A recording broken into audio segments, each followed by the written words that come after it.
Welcome back to my channel divine Didi the explorer. और आज मैं उज्जैन से अब मैं ओमकारेश्वर की यात्रा शुरू कर रही हूँ। और ओमकारेश्वर की यात्रा के टाइम पे मैं सुबह खाली पेट थी, चाय नाश्ता नहीं किया था। तो रास्ते में इंदौर से आके हाईवे पड़ता है, हाईवे पर मैंने अपने नाश्ते के लिए पोहा और चाय ली है। और थोड़ा सा स्नैक्स खाएँगे, नाश्ता करेंगे, फिर उसके बाद ओमकारेश्वर की यात्रा शुरू करेंगे। और फिर वहाँ से आपको वहाँ के आगे की जानकारी दी जाएगी। इंदौर उज्जैन का पोहा बहुत फेमस है। अगर आप इंदौर उज्जैन आए हैं तो कभी पोहा मिस मत कीजिएगा। और यहाँ की चाय भी बहुत अच्छी है। ये देखिए, मैंने चाय और पोहा खा रही हूँ मैं। ये देखिए,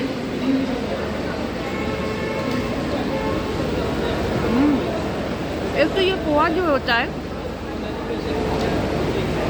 जैसे आम घरों में बनता है जो पोहा, उससे डिफरेंट रहता है। क्योंकि जो पोहा जो होता है ये स्टीम में बनाया जाता है, ज़्यादा मिर्च मसाला नहीं होता है, एकदम लाइट होता है। और जिसको है ना ज़्यादा हैवी नाश्ता करने की हैबिट नहीं है तो यहाँ का पोहा बिल्कुल ट्राई कर सकते हैं। यहाँ का पोहा भी बहुत फेमस है और यहाँ वैसे चाय भी बहुत अच्छी है। Very good. ये बादाम की लस्सी ली है मैंने और इसका मैं यहाँ बहुत अच्छी गाढ़ी गाढ़ी लस्सी है। आप देख सकते हैं कितनी गाढ़ी, कितनी थिक है ये लस्सी।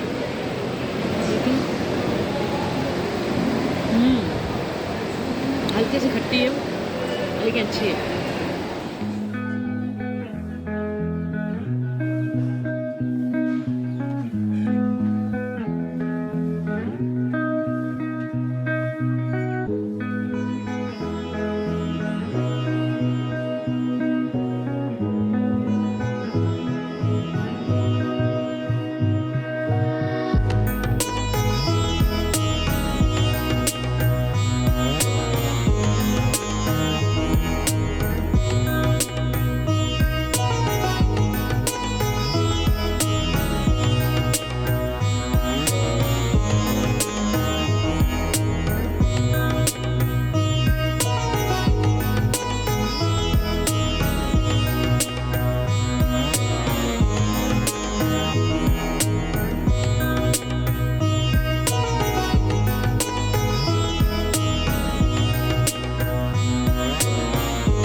Hello and welcome back to my channel divine Didi the explorer.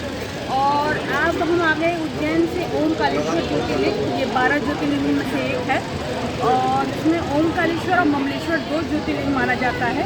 और कहा जाता है कि दोनों ज्योतिर्लिंग की जब तक आप दर्शन नहीं कर लोगे तब तक तो आपकी यात्रा अधूरी रहती है। तो इसलिए हम ओमकारेश्वर के दर्शन करने आए।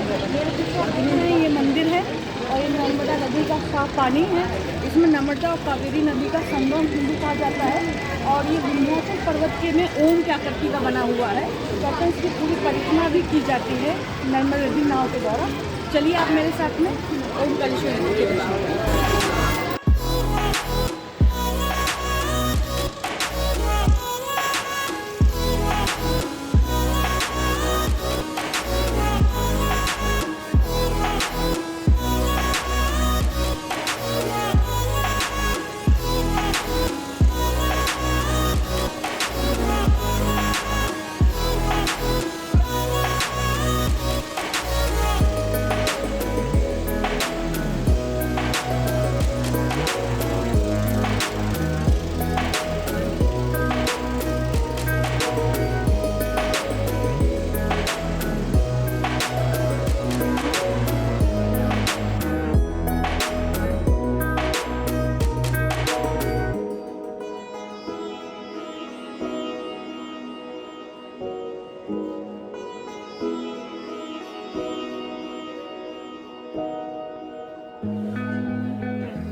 हम आए हैं ममलेश्वर ज्योतिर्लिंग। कहते हैं यहाँ है ना माँ का ओमकालेश्वर के दर्शन के बाद बमलेश्वर के ज़रूर दर्शन करने चाहिए, नहीं तो यात्रा कंप्लीट नहीं होती है।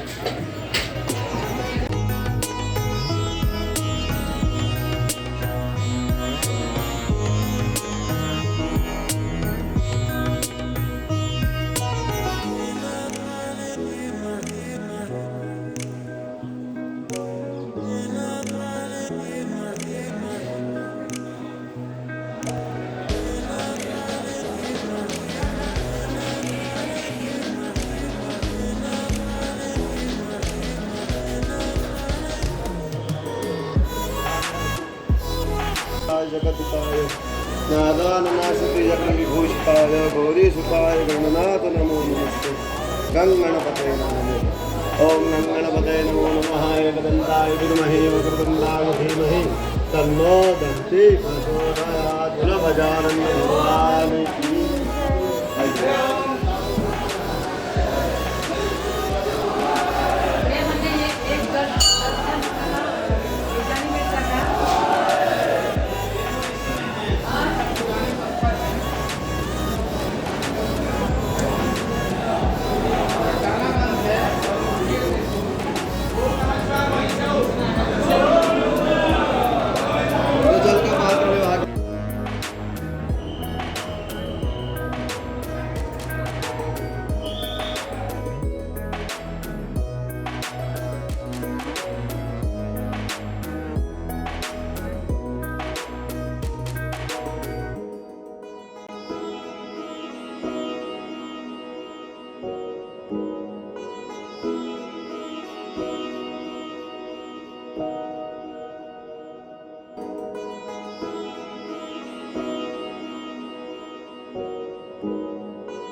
मिट्टी से बनी हुई है और 1300 शिवलिंग की पूजा की जाती है। हाँ।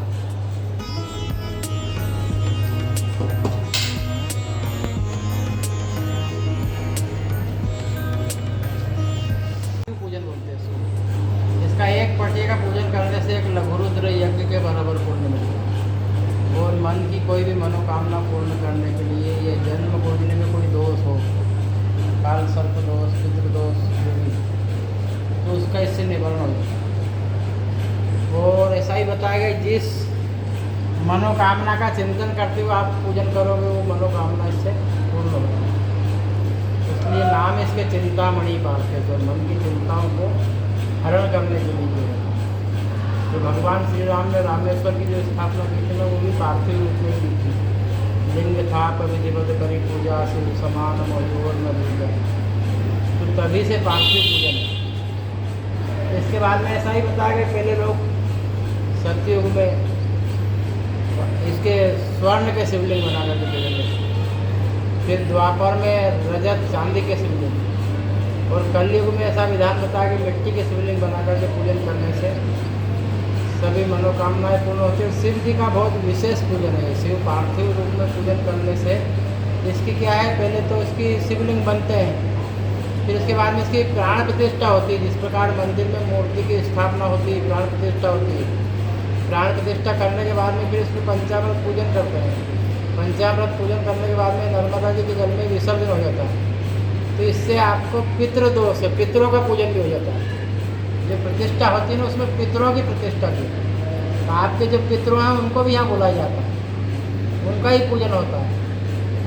तो पितृदोष का भी इससे, और पितरों को भी संतुष्ट किया जाता है। ऐसा पता है कि पार्थिव पूजन करने से आपके जो भी पितृ आतृप्त है उनको मोक्ष मिल जाता है। पितरों के निमित्त भी जो श्राद्ध गया श्राद्ध है ये करते हैं अपन लोग, तो वो नहीं करते हुए ये करा देते, तो उससे पितरों के भी सभी प्रकार के जो कोई जैसे पितर ऐसे रहते हैं अपने जो उनको मोक्ष नहीं मिला है, असंतुष्ट है वो आप लोगों से, या कई प्रकार की जीवन में गलतियाँ भी हो जाती है इस प्रकार की जिससे पितर असंतुष्ट हो जाते हैं, तो पितरों को मोक्ष प्राप्त हो जाता है। कोई भी जैसे अधोगति या कोई प्रेत ऐसा आपका पितर है लेकिन वो प्रेत बना हुआ, वो अन्य योनि में भटक रहा है, तो उसको भी इससे सदगति प्राप्त है। और ऐसा ही बताया गया कि जो मतलब कोई भी मनुष्य अगर पार्थिव पूजन जीवन में एक बार कर लेता है तो उसको फिर कभी भी मतलब पुनर्जन्म नहीं होता उसका, डायरेक्ट वो शिवलोक की प्राप्ति। और भी ऐसे कई है उसकी अकाल मृत्यु नहीं होती तो पार्थिव रूप में पूजन करते हैं, क्योंकि जन्म कुंडली में जो ही ग्रह अगर खराब है तो उसके कारण ये अकाल मृत्यु भी होती है, इसके भी कारक होते हैं। कोई एक्सीडेंट से चला जाए, किसी को कोई किसी घटना से मृत्यु हो गई है, कोई बीमारी से मृत्यु हो गई, तो वो सब चीज़ों से ये बचाने वाला है। तो इसलिए अहिल्याबाई होलकर का अगर नाम सुना हो आपने, तो वो प्रतिदिन पार्थिव पूजन करते थे। उन्होंने अपने जीवन में प्रतिदिन पर डे पार्थिव पूजन किया। और जो आप लोग आज कर रहे हो ये पूजन, ये भी अहिल्याबाई की उनकी कृपा से यहाँ पे ये व्यवस्था की गई थी कि उन्होंने यहाँ लोगों को बताया भाई कि ये भी पार्थिव पूजन यहाँ करना चाहिए, क्योंकि ये ज्योतिर्लिंग है। ये ज्योतिर्लिंग में उन्होंने मतलब प्रथम बार पूजन करके इसका श्री गणेश किया है, और ये पार्थिव पूजन की ऐसी व्यवस्था के लिए उन्होंने ट्रस्ट बना करके कि प्रतिदिन यहाँ पूजन होता रहे।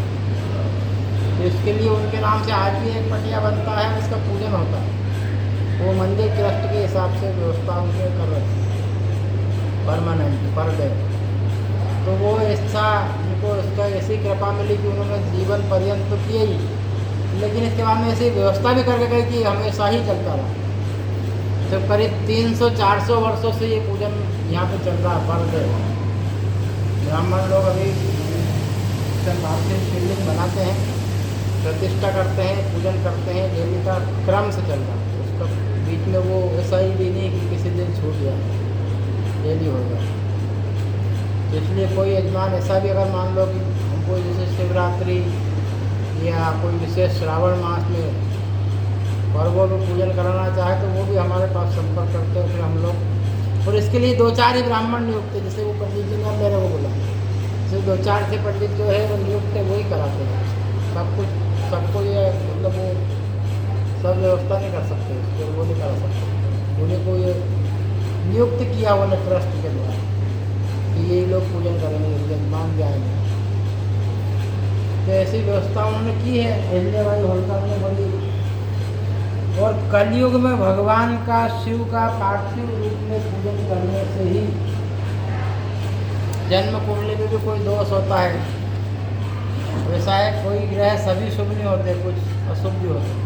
तो बड़े बड़े ज्योतिषी अपने यजमानों को लाते हैं और वो फिर ये पूजन कराते, तो उससे उनका वो सब कोई भी दिक्कत हो उनको, तो इसी के साथ ये पूजन करने से वो सब, जैसे कोई का व्यापार नहीं चल रहा है तो कोई समस्या है, किसी को कोई समस्या, तो हर समस्या का हल वो एक ही दवाई एक ही, इसी का करने से वो और इससे तुरंत लाभ मिलता है। जितने भी ज्योतिर्लिंग है सब भक्तों की आराधना पे तपस्या किसकी करके, कहानी क्या है और दूसरा राजा मंगलेश्वर कैसे विंध्य ने स्थापित यहाँ पे तपस्या की थी।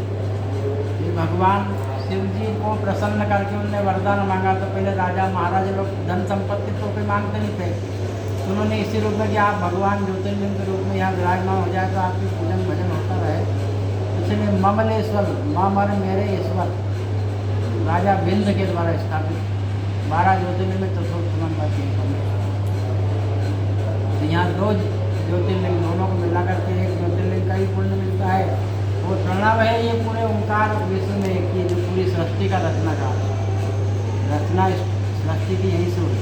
शिव जी ने यहीं पे तपस्या करके शक्ति की उत्पत्ति की। शिव शक्ति ने ही विष्णु की उत्पत्ति की और विष्णु ने फिर ब्रह्मा की उत्पत्ति की और ब्रह्मा जी ने सृष्टि की रचना की। तो शक्ति के बिना सब अधूरा। तो शक्ति की प्राप्ति के लिए शिव जी को भी तपस्या करनी है। जब शक्ति प्राप्त हो, शक्ति किसी वस्तु, ब्रह्मा विष्णु महेश तीनों का ही स्वरूप ओंकार। ओंकारेश्वर भगवान ही पूरी सृष्टि की रचनाकार है। ओम की उत्पत्ति ओंकार से हुई। ओंकारेश्वर से ही पूरी सृष्टि की रचना हुई। भगवान शिव जी ने अनादिकाल से यहाँ पे तपस्या की। जब सृष्टि की रचना नहीं हुई थी तो भगवान शिव ने तपस्या करके शिव ने शक्ति की उत्पत्ति की। शिव शक्ति ने विष्णु की उत्पत्ति की।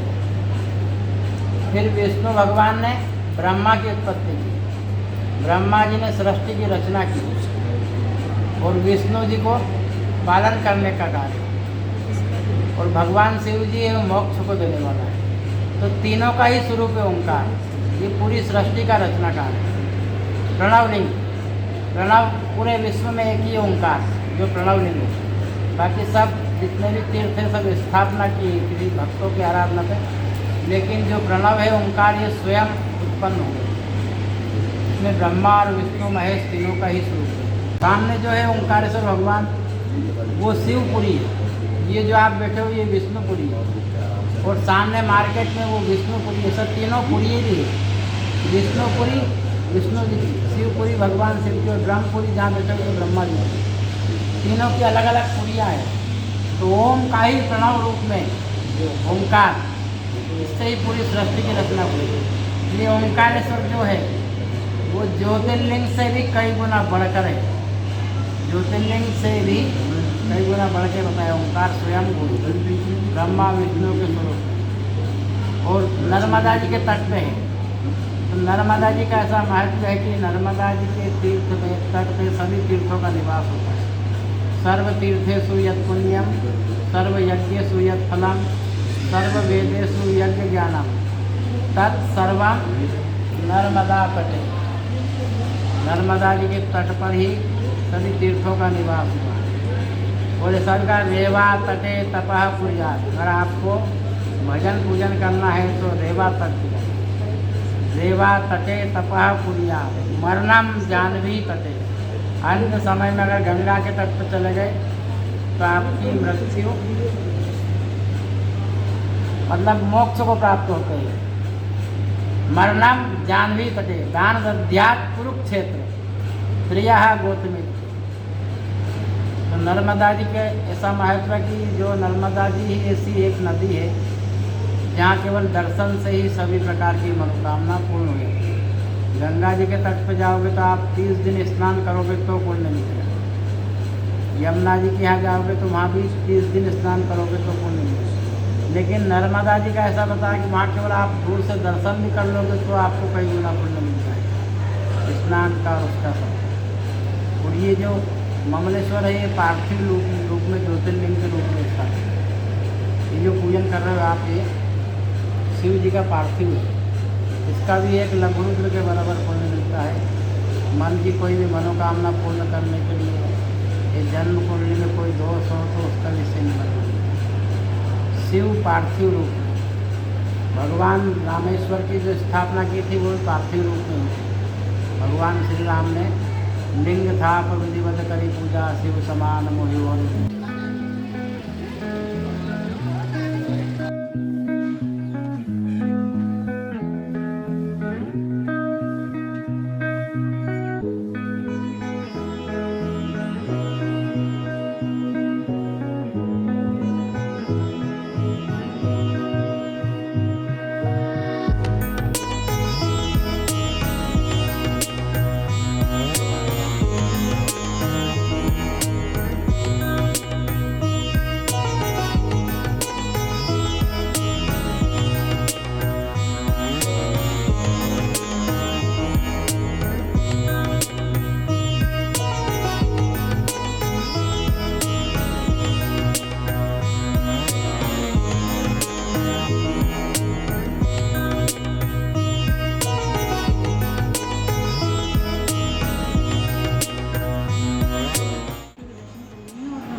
सब्जी ट्राई करना है और दाल कोल्हापुरी ट्राई करना है। तो उसका मैं खा के टेस्ट बताती हूँ कैसा है। बताती हूँ मेथी पालक पड़ की सब्जी का।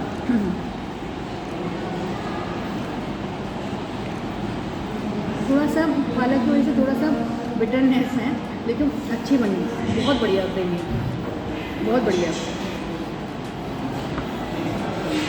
हाँ, तो थोड़ा सा नमक हल्का सा ज़्यादा है। और दाल कोल्हापुरी भी बता रहे थे बहुत स्पाइसी रहती है। अरहर की दाल है, मुझे तो ज़्यादा स्पाइसी नहीं लग रही, लेकिन अच्छी है। ये ओमकारेश्वर के पास में पंचवटी रेस्टोरेंट है, जहाँ मैं ये मेथी पालक और आपको दाल कोल्हापुरी ट्राई कर रही हूँ। तो आप भी यहाँ आए और यहाँ का लुत्फ़ उठाएँ।